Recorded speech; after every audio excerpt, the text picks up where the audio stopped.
Sí. Sí. Sí.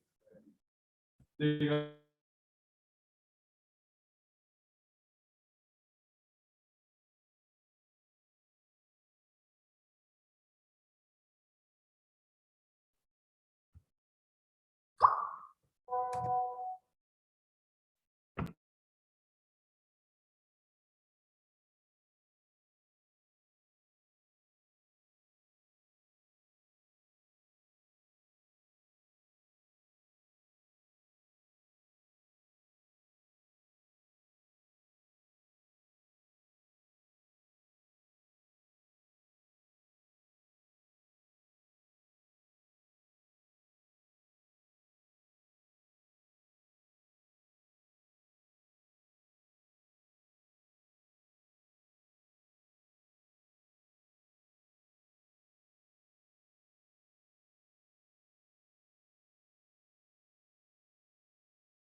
Buenas tardes, ¿me escuchan ahí?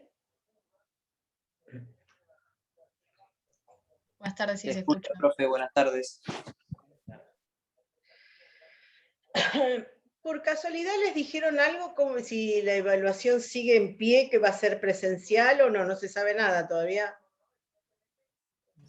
Buenas ¿por qué tardes, no? doctora. Yo ayer estuve cursando otra materia y... Ay, no sé si se me está escuchando. Sí. Yo cursé otra materia ayer y dijeron, el profesor dijo que hoy tenían una reunión en secretaría académica y que después iba a comunicar el centro. Bueno, eso Saber, como pero yo todavía no confirmaban nada. Está bien. Sí, porque no sé si sigue aumentando con las restricciones nuevas que se comenzaron a implementar hoy, no sé cómo va a ser, igual no es de noche, pero no sé qué es lo que va a decidir la facultad. Bueno, eso lo vamos viendo seguramente el centro de estudiantes o cualquier docente a medida que se va, todavía falta, así que tenemos tiempo para arreglar de una u otra forma. Bueno, habíamos quedado de el programa acá, de la clase anterior, de la bolilla de competencia, estábamos hablando de los trámites, cómo hacer en un proceso determinado, establecer o pedir la incompetencia del juez en el que está en el proceso. Lo puede plantear cualquiera de las partes, es decir, tanto, generalmente, obviamente, el actoral lo inicia en el juez que piensa que es competente, así que, pero vamos a ver que lo puede iniciar cuando inicia la inhibitoria, pedir una inhibitoria, entonces la pide al juez. Generalmente es el demandado en la primera presentación y tramita como una excepción, es decir, no puede plantearse la incompetencia en un proceso cuando previamente ya se consintió la competencia. Es decir, para el demandado siempre va a ser en la primera presentación, depende del tipo de proceso, la primera presentación no siempre es la contestación de demanda. Por eso no decimos con la contestación de demanda, porque a veces hay otros actos procesales que pueden realizarse antes del plazo para contestar la demanda, como la oposición de excepciones en algún tipo de proceso, o en una audiencia preliminar que se fije, si yo en la primera presentación que hago, actúo ante el juez que yo considero incompetente, contesto lo que me diga, voy a la audiencia y no digo nada, eso es consentir que ese juez es competente para entender en ese caso. Por eso yo no puedo plantear, si ya opuse excepciones, cuando contesto la demanda, oponer la incompetencia de ese juez, porque ya previamente contesté. Lo que sí hago es planteo la incompetencia y opongo excepción subsidiariamente, porque yo el momento que yo lo planteo, hasta ese momento, no está suspendido el proceso por el planteamiento de la incompetencia. Entonces, si yo no pongo excepciones, obviamente pierdo el momento procesal oportuno para hacerlo. Pero nunca lo puedo hacer en forma posterior, el planteo de incompetencia. Siempre lo debo hacer entonces en la primera presentación.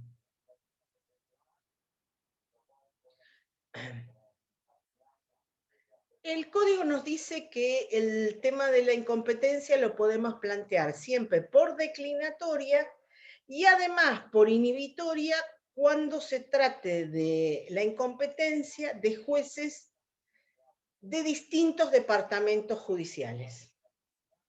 Entonces, en todos los casos el trámite se llame declinatoria, pero también lo puedo plantear por inhibitoria en los casos que los jueces sean de distintos departamentos judiciales. El trámite de la declinatoria en principio debería ser fácil, es decir, se plantea que es incompetente, se le da traslado al juez, el juez va a decir, sí, soy competente, yo acá.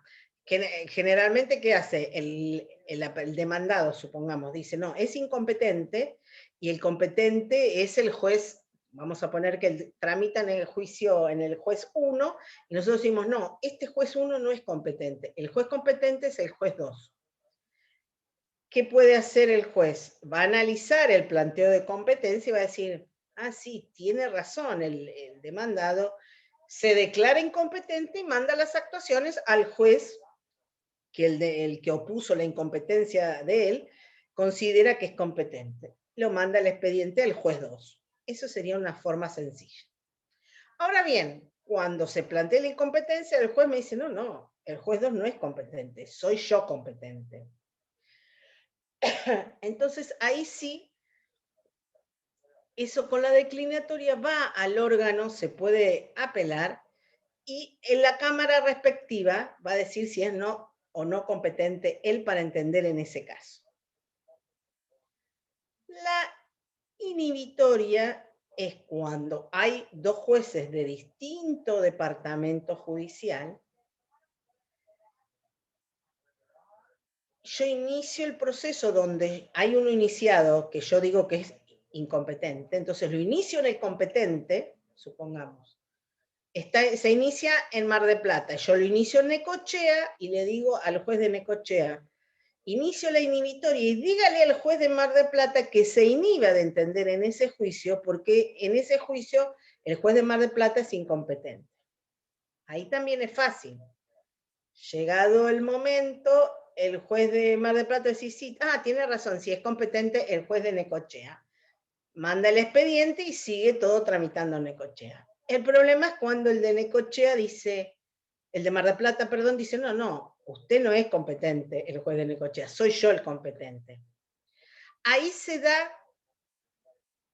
se puede dar, se llaman cuestión de competencia positiva, es decir, cuando dos jueces sobre un mismo caso dicen que son competentes, y se da las cuestiones de competencia negativa, es cuando los dos jueces dicen, no, yo no soy competente, yo no soy competente. Podría darse. Porque cuando uno dice que es competente y el otro dice, tenés razón, tramita donde dice que es uno solo competente.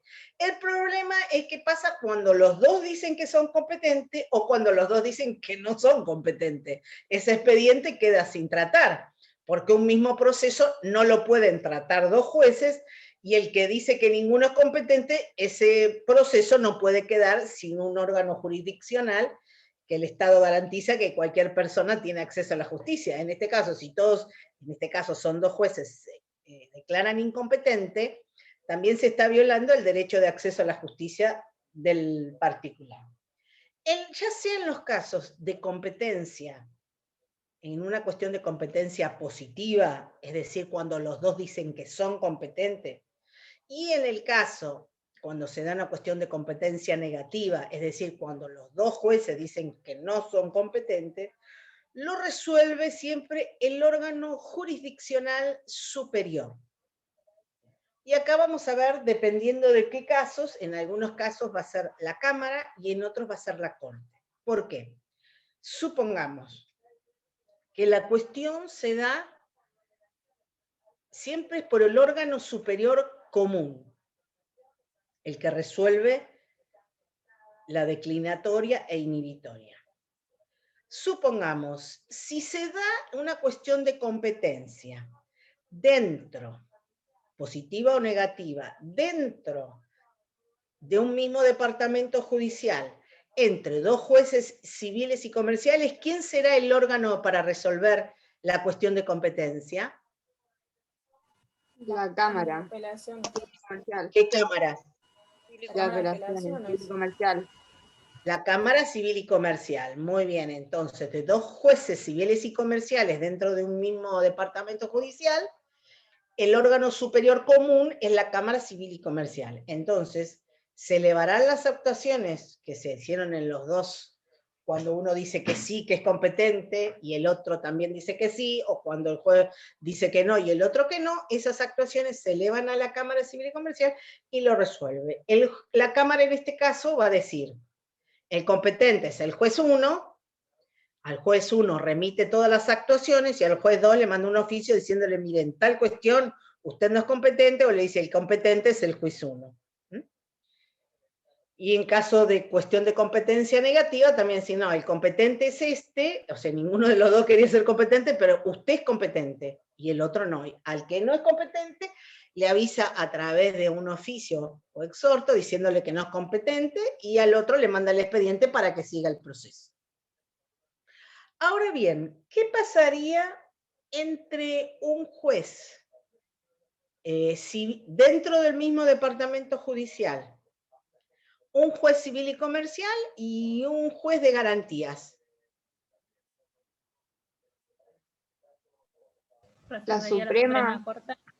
La Suprema Corte, porque las cámaras, cada una, no es, o sea, la Cámara Penal no es común al juez civil y la Cámara Civil no es común al juez de garantías. Entonces, el órgano superior es la Suprema Corte. ¿Qué pasa también? Entonces, cuando así ven claro, ¿cuándo es el órgano común? Siempre que haya una cámara que nuclee a ambos órganos jurisdiccionales, va a ser esa. Pero cuando no haya una cámara que nuclee a esos dos órganos jurisdiccionales, siempre el órgano jurisdiccional común es la Suprema Corte. Se remite entonces las actuaciones a la Suprema Corte y la Corte resuelve quién es competente, también remitiendo, igual que la Cámara, dice quién es competente y remite al juez competente el expediente para que lo continúe, y al otro juez le dice, no, mire, usted no era el competente, y por un oficio le informa que el expediente fue remitido al juez competente que era el otro. Lo importante siempre entonces de la declinatoria e inhibitoria es no haber consentido la competencia, porque se puede plantear en la primera presentación, esto si lo planteo siempre como declinatoria o inhibitoria, porque vamos a tener otra posibilidad de plantearlo, pero no como declinatoria, sino como excepción. Ustedes cuando empezamos a ver los distintos tipos de procesos, van a ver que uno de los actos procesales que puede hacer el demandado es oponer excepciones. Dentro de la enumeración de las excepciones, ustedes también van a ver que dependiendo del tipo de procesos van a tener mayor cantidad de excepciones o menor cantidad de excepciones, por el tipo de proceso, etc. Entonces, pero la excepción de incompetencia siempre está. Es decir, que también yo puedo oponer la excepción de incompetencia, o sea, la competencia para yo desplazar a un juez podría ser a través de la declinatoria o inhibitoria o a través de la excepción de incompetencia propiamente dicha en los procesos que me permita oponer la excepción de incompetencia. Acá es otra forma también que el juez va a resolver si es competente o no es competente. Si resuelve que es competente, sigue el proceso. Siempre igual de todas las excepciones se le da un traslado previo a resolver al actor, porque el actor lo inició en un determinado juzgado pensando que ese era el competente, y si el demandado opone la excepción de incompetencia, tiene, y esta es una de las excepciones de previo y especial pronunciamiento, porque hay algunas excepciones que el juez puede diferir el tratamiento cuando tramite o cuando dicte la sentencia definitiva, pero justamente la de incompetencia es ilógico que sea una de las que difiera, porque no va a ser todo el proceso, dura 4 años el proceso, o 3 supongamos, y en la sentencia, no soy competente. Si no es competente, no resuelve. Entonces, justamente la excepción de incompetencia es una de las, como la de cosa juzgada también, no va a llegar al final y decir cosa juzgada, ay, ¿para qué lo hice? ¿Para qué tramité el proceso si ya no se podía? Entonces, hay algunas excepciones que son de previo y especial pronunciamiento. El de incompetencia es uno de ellos. Y el juez tiene que resolver previo traslado al actor si es competente o no. Si no es competente, es mandado directamente al juez que es competente, y ahí sí el otro puede decir, no soy competente, y va, depende a la Cámara o a la Corte si hay órgano, si es órgano común. Y si dice, no, soy competente, sigue el proceso, desestima o rechaza la excepción y sigue el proceso. Entonces siempre es importante, lo repito porque es clave para cuando ustedes planteen cualquier declinatoria o inhibitoria. Para poder plantearla siempre no tengo que haber consentido la competencia. Es decir, yo no puedo hacer algo en el proceso ese que me pidieron, supongamos me piden que constituya domicilio electrónico, una cosa así, y yo voy y lo constituyo, o hago lo que sea, y después planteo la declinatoria. No. El juez me la va a rechazar directamente, sin entrar a tratar el tema de competencia, y decir, no, usted ya consintió la competencia, porque usted no lo planteó en la primera oportunidad. Si en la primera oportunidad, y que no se haya planteado, dejado a salvo la incompetencia, no se puede plantear después. Es decir, yo no puedo haber consentido algo y después plantear que algo es alguien, en este caso es el juez, es incompetente. Desde la primera presentación, supongamos en dejo primero, planteo la declinatoria y sin perjuicio de ello constituyo domicilio electrónico. O sea, cumplo con lo que me pido, pero ya desde el principio dejo planteada la declinatoria. No puedo cumplir lo que me pide el juez y después presentarme otro escrito diciendo planteo la declinatoria. Ahí no me lo van a dar. ¿Por qué? Porque yo, al primer acto jurisdiccional, como ser que denuncie domicilio electrónico, no dije nada, cumplí, entonces estoy de acuerdo, estoy prestando conformidad. En cambio, si yo constituyo el domicilio electrónico, pero a su vez digo, no, primero, o sea, subsidiariamente planteo, pero dejo planteado que usted es incompetente para tratar en este caso, y planteo la declinatoria. Siempre tanto de la declinatoria e inhibitoria, el juez, o las partes, mejor dicho, van a plantear, tanto el que solicita la declinatoria como el juez cuando considera que es competente, de establecer, fundar por qué es competente o incompetente un juez.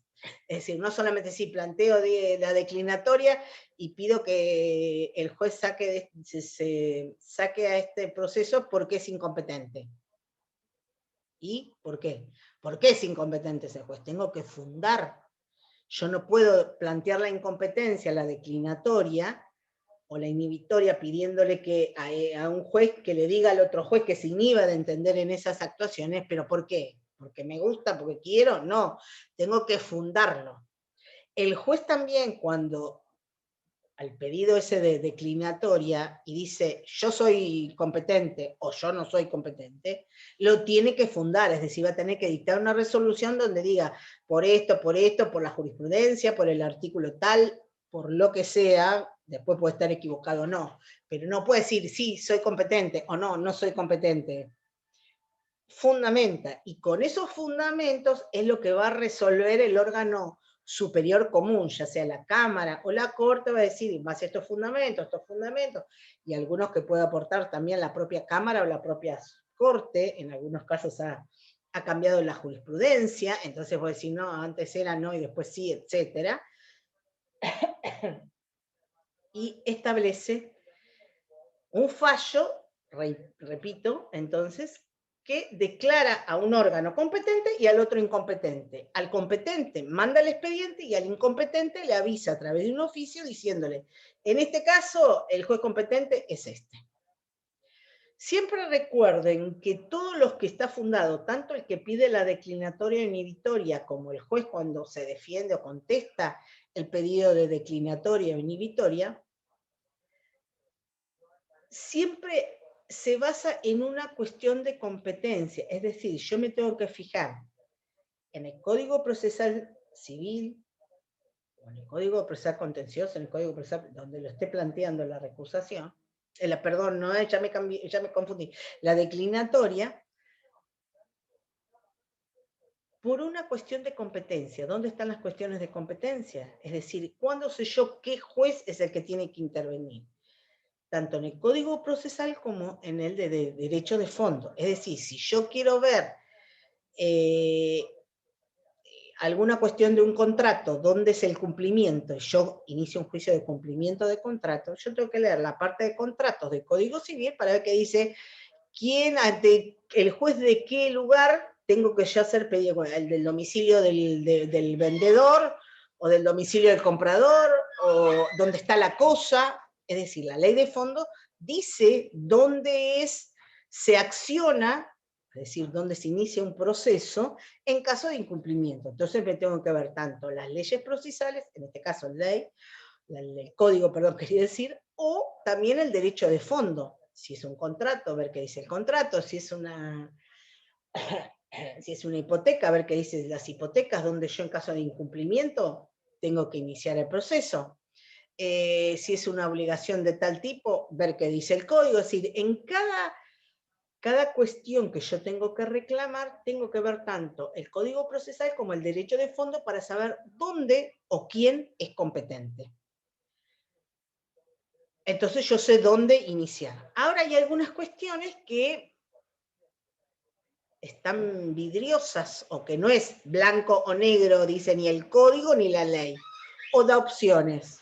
O también tengan en cuenta la posibilidad que habíamos hablado en la clase anterior de la prórroga de competencia. Recuerden que habíamos dicho que cuando solamente era posible en los casos de competencia territorial y una cuestión patrimonial. Entonces eso también puede ser incompetente, pero si yo manifiesto que quiero iniciarlo ahí, con esas características, el juez va a hacer lugar.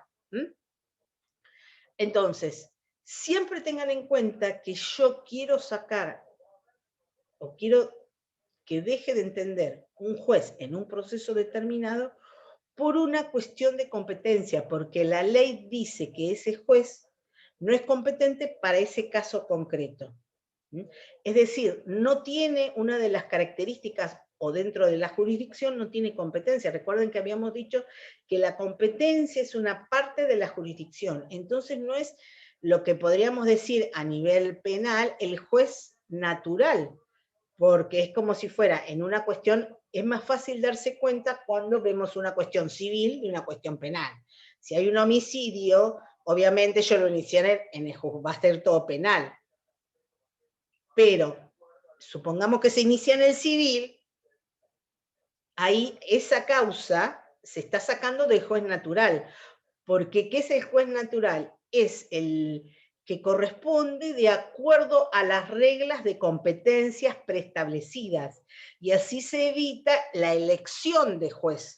Pues si no, obviamente, como lo diría Martín Fierro, hacerte amigo del juez, entonces voy siempre al que es juez amigo, inicio todos mis procesos, no importa qué materia, qué cuestión, etcétera, inicio toda ante el juez amigo mío. ¿Entienden? Entonces, las reglas de la competencia están preestablecidas. Antes de que vos inicies, ya sabés cuál es el juez competente. Hay situaciones que son complejas y se debaten, o a veces no me di cuenta, el inicio en un juzgado y es en otro, etc. Pero las normas generales, hay cosas que son bien, como el ejemplo que yo les di, civil y penal, que es muy difícil que alguien se equivoque o lo haga a propósito iniciarlo siendo penal en el civil o siendo civil iniciarlo en un juzgado penal, porque eso es bien claro que no es competente. pero en otros tipos de procesos no está tan claro, y bueno, y ahí vienen estas cuestiones de competencia, porque ustedes dicen, pero deberían ser todos tan claros. Bueno, cuando ustedes empiecen a ejercer la profesión, se van a dar cuenta que hay cuestiones que están en el límite, y también la Corte va dando pautas para ver en ese caso concreto, que hay esto, y esto, y esto, bueno, en este caso es competente este juzgado, no, en este es el otro. Esto es todo cuestión de competencias declinatoria e inhibitoria. Siempre se debe fundar y probar. Generalmente no hay que probar en el sentido, ¿cómo les puedo decir? Podría ser probar, acompañar, pero ahora que esto electrónico está en el mismo expediente electrónico, supongamos que decimos no, porque por el sorteo le correspondía a otro juzgado, entre dos civiles. Y bueno, ¿qué tengo que acompañar? La constancia del sorteo, que está electrónicamente, que lo manda a la receptoría para ver qué juzgado en tal expediente, quién salió sorteado. Un ejemplo. Bueno, si salió sorteado, eso también está todo en el expediente. No hay cosas, hechos materiales que yo tenga que pedir, supongamos, como prueba la declaración de un testigo. Porque las cuestiones de competencia ya están en los códigos. Entonces yo tengo que ver que ese caso va dentro de este artículo que dice el código, o que dice el Código Civil o el Código Procesal. Entonces no hay mucho que probar, ni con documentación. La documentación está, en el caso la constancia de receptoría, la fecha que se entra, o cuando ahora lo inician en forma virtual, queda todo registrado, o sea que tampoco, en tal caso que se necesitara prueba documental, es la propia que surge del mismo expediente. Pero no hay cuestiones de hechos para probar, siempre es en base a lo que dice la ley de fondo, o una ley especial, o no sé, cuando por algún caso se suspenden las cuestiones, etcétera, etcétera. Supongamos un ejemplo, ahora cuando fue la pandemia, que ahora se levantó, que estaban suspendidos los desalojos. Ahí no sería el mismo caso, pero supongamos que hubiera una ley que dice, se suspende el inicio de juicios civiles, ahí no es una cuestión de competencia, es otra cosa. Se puede plantear excepción de litipendencia, etcétera. Siempre hay una ley que te dice, en caso de controversia, quién es el juez competente. Entonces, si yo no lo inicio donde dice la ley que es competente, la parte puede pedir la declinatoria. El juez puede estar a favor o en contra. Muchas veces no hace falta ni que la contraria, o sea, se inicia un juicio, el juez dicta el primer despacho, se da traslado. El demandado, la primera presentación, plantea la declinatoria. A veces eso no hace falta porque hay jueces que ya tienen establecido y saben, este tipo de proceso nosotros somos incompetentes. El primer despacho ya directamente se declara incompetente. En algunos casos ni siquiera hace falta el planteo de la declinatoria porque el juez se declara incompetente. Y dice que es el competente fulanito de tal, al otro juzgado. Salvo que vaya al otro juzgado y dice, no, yo también soy incompetente, ahí va a la Cámara o la Corte, depende del órgano jurisdiccional común.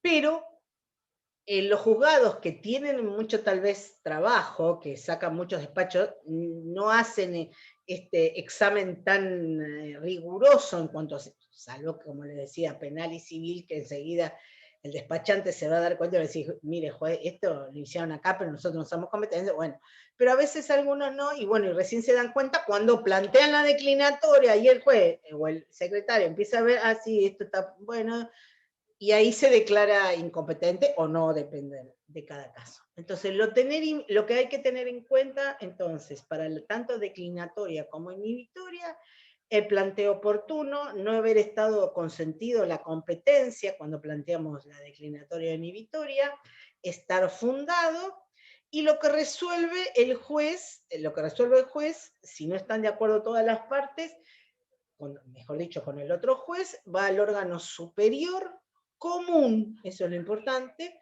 y es el órgano, y de eso no se puede recurrir, y queda a cargo de uno u otro. Y el juicio sigue por ese trámite. No se suspende hasta tanto que establezca alguna medida urgente o algo que tramite durante también en el momento que se está planteando la competencia e incompetencia.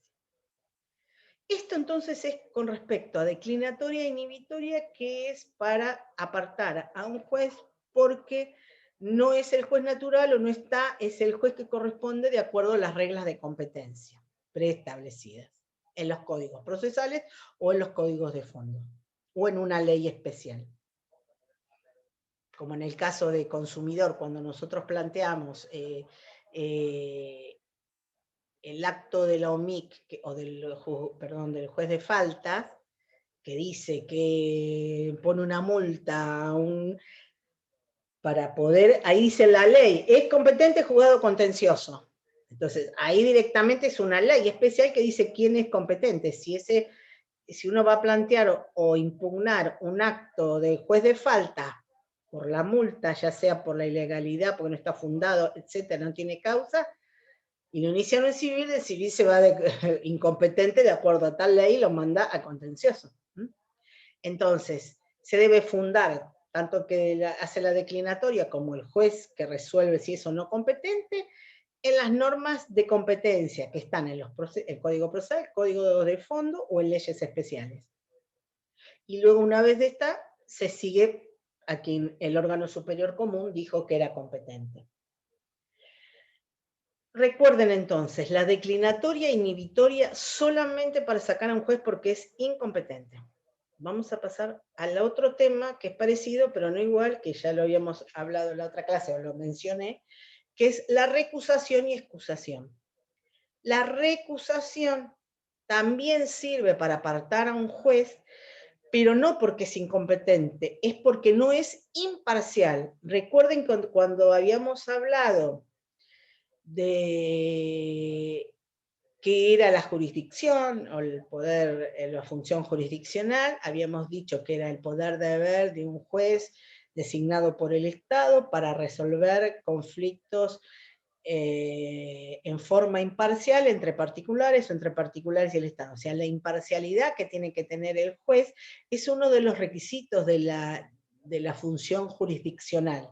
Entonces, si las partes creen, o el propio juez entiende que por las situaciones de hecho de cada una de las partes no es totalmente, o no va a ser totalmente imparcial de acuerdo a lo que fije la ley, las partes pueden recusar y el juez tiene el deber de excusarse. Es decir, recusación es cuando lo hacen las partes, excusación es cuando lo hace el propio juez.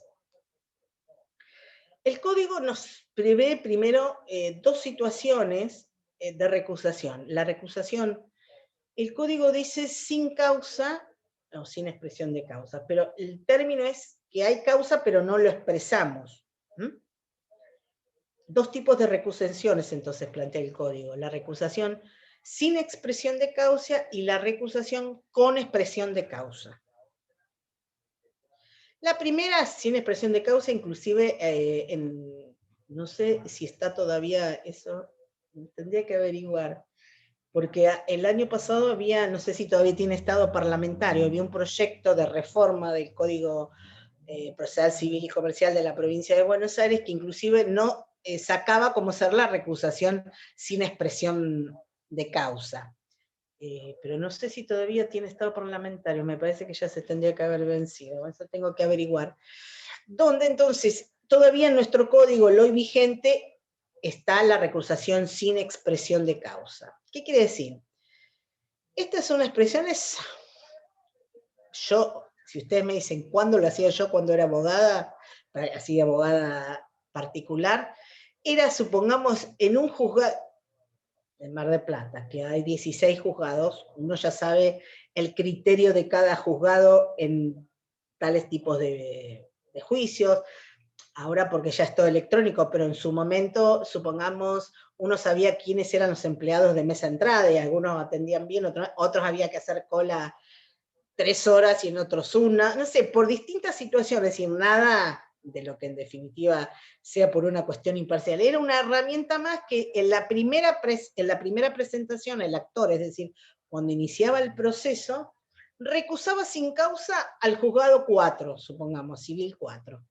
Entonces se sorteaba el expediente, pongamos, iba al 4 justo, va al 4, el juez leía la demanda, y en uno de los puntos dice recuso sin expresión de causa al juez del juzgado número 4, conforme el artículo 14, que ahí empieza el tema de recusación.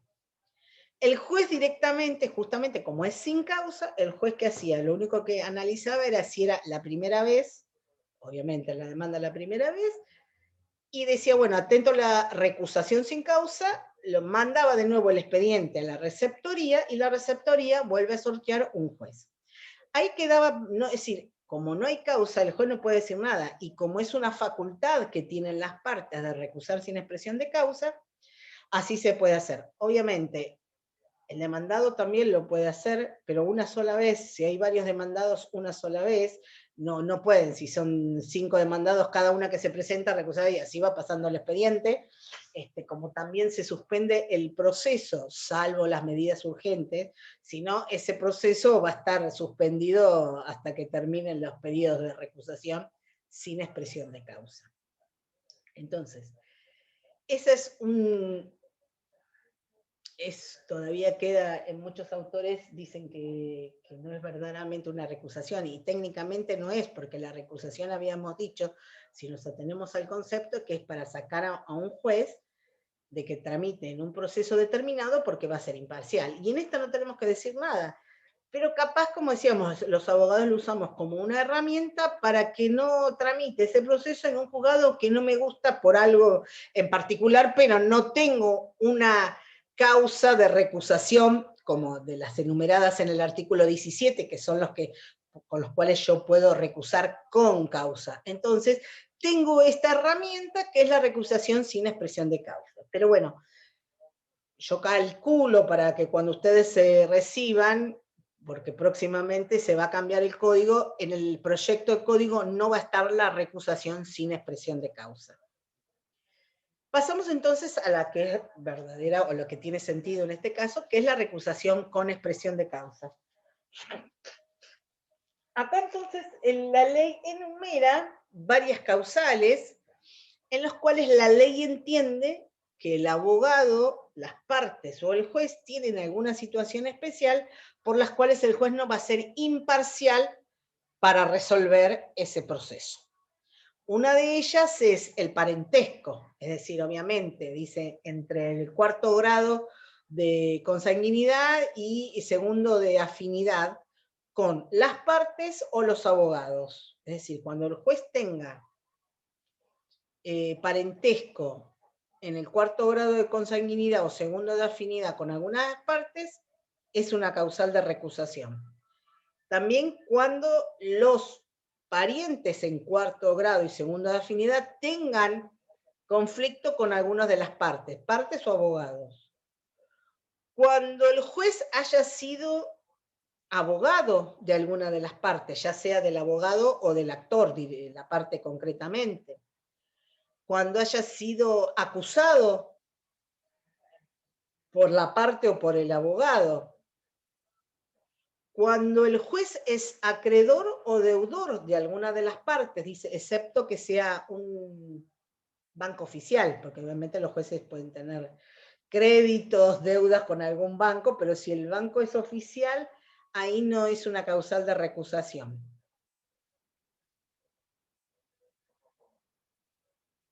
Cuando tenga amistad el juez con alguna de las partes, que se manifieste esta amistad por el trato frecuente que las partes ven entre ese abogado o la parte y el juez. Y también la contrapartida es que haya rencor u odio, también que sea manifiesto entre uno de los abogados o partes con el juez. Esta causal no es posible plantearla cuando esa enemistad o odio fuera en el trámite del proceso. Porque si no, yo no me gusta el juez, ya veo que viene mal el tema, voy, lo insulto afuera en un lugar donde me vea todo el mundo y dice, estos se odian. Pero se odian a partir de ahí, ya estaba el juicio de antes tratando. Entonces, ese odio, rencor o enemistad manifiesta entre el juez y alguna de las partes tiene que ser anterior al inicio de ese juicio. porque siempre la recusación con expresión de causa también se debe plantear en la primera presentación, salvo que pueda acreditar que se enteró después y lo tiene que plantear dentro de los 5 días, supongamos. Es medio raro, pero podría ser, para que se den cuenta, el abogado que tiene un juicio en ese proceso lo inicia en un juzgado, sale sorteado el juez número 3 en el civil y comercial, ¿no? Supongamos, inicia un proceso, sale sorteado 3. Bien.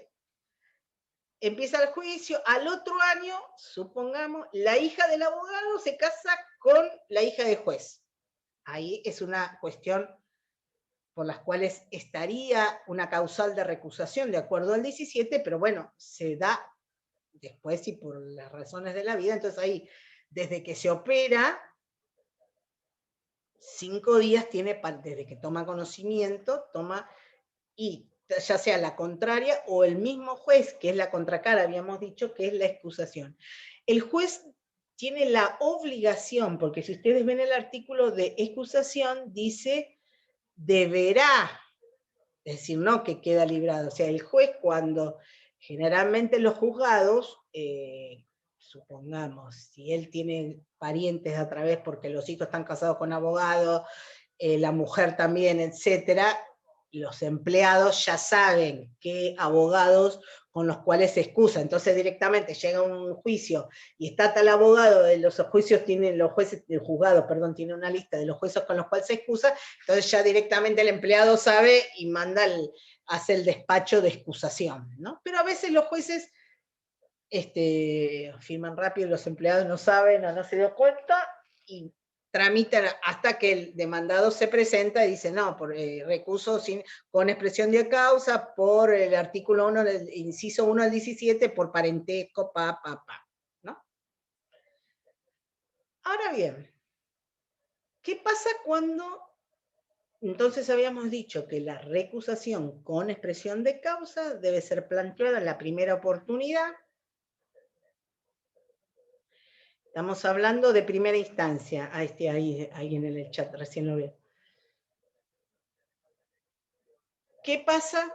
Planteada la recusación, supongamos, dice artículo inciso 1, que es el de parentesco.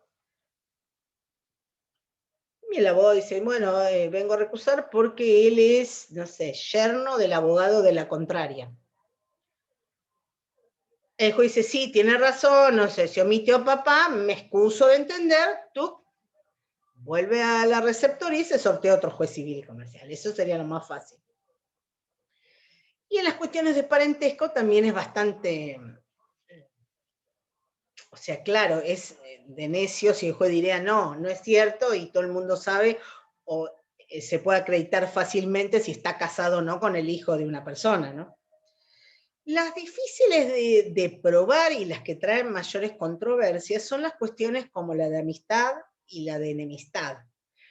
Porque para algunos puede ser amigo y para otros no, o algunos dicen, no, yo lo vi un día que se saludaban abrazados en la puerta del tribunal, entonces pienso que son amigos, o te dicen, no, yo sé que son amigos porque van, no sé, hicieron el colegio secundario y la facultad juntos, no sé, así distintas.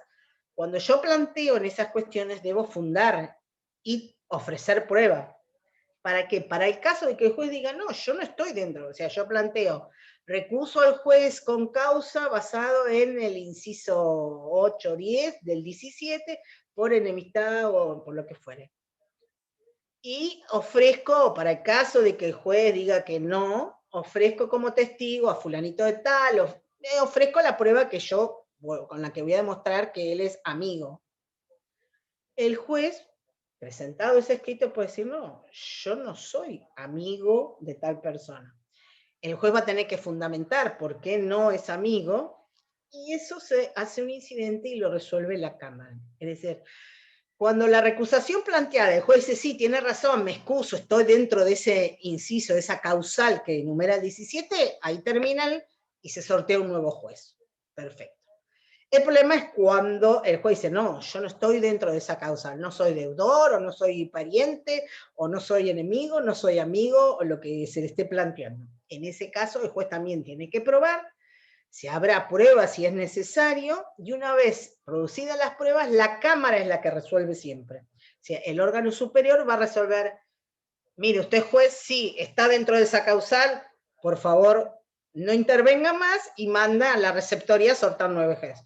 O le dice, no, señor, usted que recusó no tiene razón. El juez no está dentro de esa causal, por lo tanto, usted sigue entendiendo en el mismo juez. Ahí es cuando no se hace lugar a la recusación por el órgano superior al juez que está recusando, y que el juez tampoco se avino a esa recusación y dijo, no, yo no estoy dentro de esa causal, no tengo por qué excusarme de entender. Después también, en esta misma parte del código, habla que el juez se puede excusar también por alguna cuestión de delicadeza, dice, o decoro, o sea, cuando por alguna circunstancia especial que no esté enumerada en el artículo 17, el juez puede decir, mira, yo en estas circunstancias, por tal motivo, por cuestiones de decoro, me excuso de entender en las presentes actuaciones. Ahora, esto tampoco es algo, porque si hay un juez que la Corte o la Cámara en su carácter de órgano de contralor ve que hay un juez que se excusa constantemente cuestiones de decoro, si este no quiere laburar, porque está bien, podés tener con algún abogado, con una parte, pero no sé, en una ciudad de 800.000 habitantes, no sé, Mar del Plata, 1.000.000, lo que sea, no va a ser con todo el mundo, tampoco sos ni amigo ni enemigo de todos los habitantes, entonces eso también se utiliza, o hay que utilizarlo, también es controlado por el órgano superior para ver dentro de qué circunstancias. Está bien, en algunos casos obviamente sí, en otros no. También digo, es un elemento más para tener cuando el juez se excusa, sin estar, o a veces no se puede decir, o no es, como dice la palabra, no es decoroso explicar el por qué, pero el juez tiene una razón suficiente para decir, no, yo en este proceso en particular, me excuso de entender o no puedo, o me doy cuenta que no voy a ser imparcial, y a veces tampoco dice bien por qué, dice una cuestión de decoro, pero no dice, sí, no sé, alguna cuestión que pueda traer una circunstancia en que decir, no, yo realmente imparcial no voy a ser, entonces prefiero excusarme y que lo trate otro juez. Recuerden que esto es para sacar o mover a un juez en un proceso porque no va a cumplir con el requisito de resolver el conflicto con su carácter de tercero imparcial, que es uno de los requisitos de la función jurisdiccional. Esto con respecto a jueces. El código habla de auxiliares de los jueces, o no sé, no habla así. No, auxiliares de la justicia. Los auxiliares de la justicia son varios, los abogados también son tenidos por la ley como auxiliares de la justicia, pero específicamente acá habla de secretario y auxiliar letrado. El auxiliar letrado fue creado, si ustedes ven en el código, no está en el articulado original, sino es introducido por una ley que técnicamente tiene las mismas facultades que el secretario, y con respecto a dentro del organigrama de juzgado estaría abajo del secretario. Y también el escalafón que tiene el Poder Judicial dentro de los distintos empleados del Poder Judicial está dentro del escalafón funcionarios, o sea, los jueces, funcionarios y empleados administrativos, esos serían los escalafones.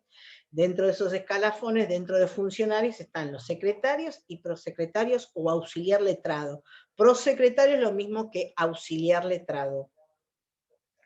Y estos dos, tanto el secretario como el auxiliar letrado, tienen las mismas funciones. En principio, en nuestra justicia, en la provincia de Buenos Aires, tanto el secretario como el funcionario, cuando ustedes escuchan secretario, no quiere decir que el secretario, como si van al médico y dicen la secretaria que atiende el teléfono, no.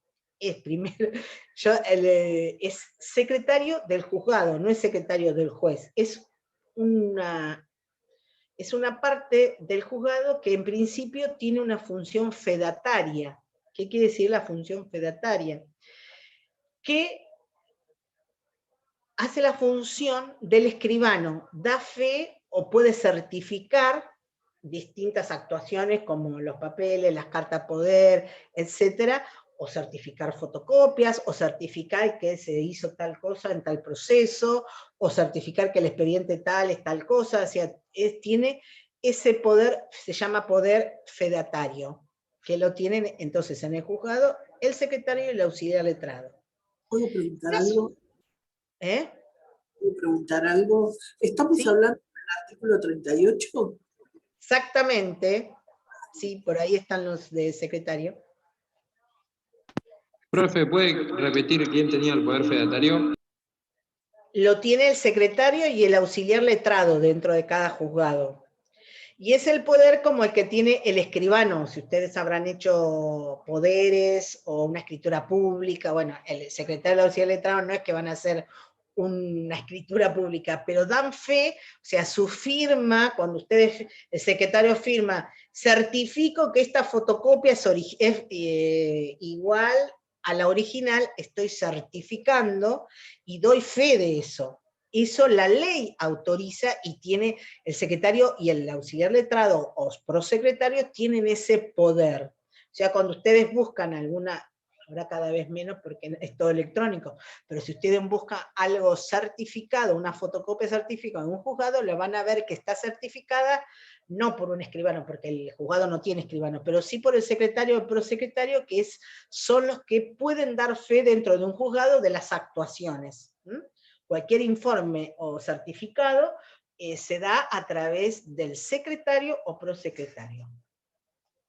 A su vez, el código les da a los secretarios algunas facultades que algunos juzgados utilizan eso y en otros juzgados no. En algunos juzgados el juez es el que firma todas las resoluciones judiciales. Ustedes cuando vean resoluciones judiciales, como en primer lugar dentro de los actos procesales, ¿qué dice? Cuando vean resoluciones judiciales van a ver que todas las resoluciones judiciales son firmadas por el juez, excepto las que autoriza el artículo 38, que hoy mencionaba un compañero ahí, que les autoriza a los secretarios a firmar algunas resoluciones judiciales, son todas providencias simples dentro de la clasificación de resoluciones judiciales, y son como la de dar pase a los ministerios, dar traslado de liquidaciones,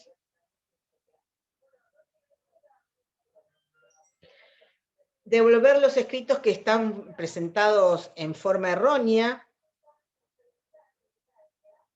Sí, acá dice cómo deben ser los secretarios. Claro, dentro del juzgado, al igual que el juez que es abogado, el secretario y el prosecretario tienen que ser abogados. Eso sí. Es una pregunta de un compañero.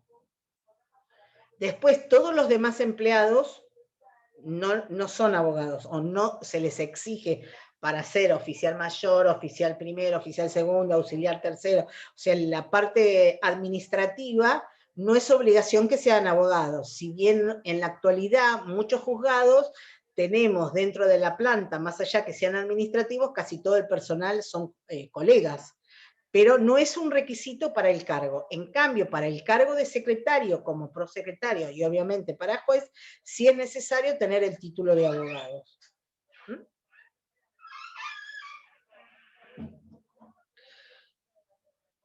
Otra de las resoluciones que puede firmar, de las que enumeramos, es también la de agregar toda documentación, el despacho de agréguese, la documentación presentada por tal, agréguese el informe de dominio de tal, o sea, todas esas resoluciones, providencias simples, pueden ser firmadas también por el secretario auxiliar letrado. Todo lo que puede hacer el secretario que figura en el código, también lo puede hacer el auxiliar letrado. Ustedes van a ver que depende del tipo de juzgado y de la cantidad también de trabajo, etcétera. Muchos juzgados tienen 2 secretarios y 2 auxiliares letrados, o 3, depende de cada juzgado. Lo normal es que haya un secretario y un auxiliar letrado, es lo mínimo. Pero en algunos juzgados que tienen mucho trabajo, depende del lugar, en la provincia de Buenos Aires, hay muchos juzgados que tienen 2 secretarios y 3 secretarios. La Cámara también tiene, si ustedes van a ver, cuando estudian el organigrama de las cámaras tienen los jueces, a veces hay un secretario por sala, hay un secretario común, y después también prosecretarios. Depende entonces de la cantidad, y a veces también es un tema económico, depende de la Corte que autorice la creación de un cargo en el organismo jurisdiccional, depende de la situación económica que esté la Corte. Pero Profe, como ¿cuál es mínimo, la diferencia entre secretario y prosecretario? técnicamente ninguna, es decir, pueden hacer lo mismo. Y es una diferencia, como es un cargo que se creó a posteriori por una ley especial hace relativamente, yo digo poco, pero ya hace como 20 años que se creó el cargo, tiene un número, creo que de secretario, yo soy, a ver, estoy pensando el número de escalafón que tengo, no me acuerdo. Creo que yo soy 19 y el prosecretario tiene 18.50, o sea, cobra, no sé, 1.000 pesos menos, 2.000 pesos menos, que es la única diferencia. Después tiene las mismas funciones y los mismos requisitos para su nombramiento. Y también puede hacer lo mismo que el secretario. Perfecto. Bien. Bueno, chicos, ya son las 4. Con este terminamos la última parte de juez. No sé cómo van con los demás profesores, si ya están viendo la de juez o todavía no la empezaron, porque esto lo que yo di hoy a la última, es la última parte de la bolilla de juez, que se ve después de los deberes de juez, pero como somos distintos, vamos dando en distintas partes, y no sé, bueno, ustedes fíjense cuando vayan dando distintos profesores, van a ir viendo. Así organizan y tienen los temas completos u ordenados. Bueno, estén atentos a ver qué dicen la semana que viene con respecto a lo de los parciales. En principio la fecha es la misma, ya sea que no se haga presencial si lo cambian, también calculo que va a ser igual en la misma fecha, o sea, por eso no se hagan problemas. Lo que cambiará es la forma de realizarlo, ya sea en la facultad o por Zoom. Bueno, y cualquier cosa, pregunta, hacen al campus, no hay problema. Una pregunta, perdón que la moleste. Sí, ¿Podrás por subir favor. algún material sobre esto de los conflictos de competencia? ¿Hay algo en el campus? Yo una vez subí, pero no el año pasado, en el primer cuatrimestre, no sé si está. Si no está, busco para subir algo de conflicto de competencia. Profe, Dale, genial, gracias. quedaron en que iban a subir un cronograma y creo que todavía no está, por lo menos yo no lo vi. Cronograma de qué dan cada clase, como yo tengo un cronograma, como será hoy yo tenía que dar los temas que di hoy, si bien me di un poquito declinatoria la de la clase que tenía que haber terminado, la terminé hoy, y alguien me pregunta qué voy a dar la próxima. Si ya te digo, porque lo tengo, a ver, esperen que voy a buscar una hoja que me dieron con...